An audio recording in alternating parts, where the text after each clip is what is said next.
Good morning friends, আজ হচ্ছে 19 তারিখ বুধবার। সকাল এখন 8:30 বেজে পেরিয়েছে।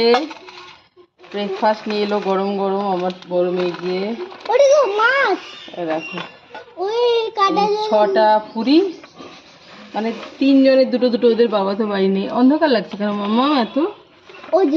আর তরকারিটা একদম গরম, মানে আমরা এমনিতেই 9টার মধ্যে ব্রেকফাস্ট করি তাড়াতাড়ি, আর তাড়াতাড়ি গেলে কি বলতো একদম চরম গরম, মানে জাস্ট রেডি করে কাবলি ছোলা আর তোমার আলু সবজি। একটা বাটি নিয়ে এসো, ছোট্ট বাটি, তোমাকে দিয়ে দিই, আর দিদি ভাইকে 2টো বাটি নিয়ে এসো, বাস আর কিচ্ছু লাগবে না। তো চলো বন্ধুরা, অনেক দিন পরে একদম ফ্রি, মানে কালকে মেয়ের এক্সাম শেষ হয়েছে। আমারই ফ্রি লাগে, জানি না কেন, মানে মনে হয় যেন আমারই এক্সাম শেষ হলো। চলো বাই বাই।